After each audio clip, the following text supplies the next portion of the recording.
Hello guys, welcome back to our channel Sarso Stars. So today we are going to learn about keyframing. So let's get started. First select your materials. Then zoom in or out your material.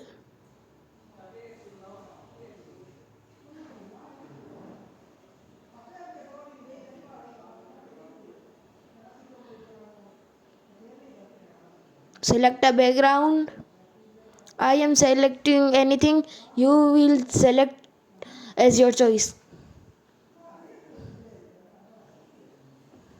Then add a keyframe in starting.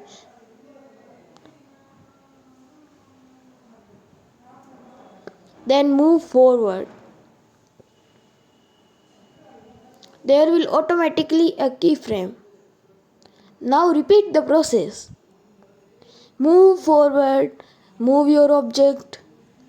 There will be automatically a keyframe again. Repeat the process again and again.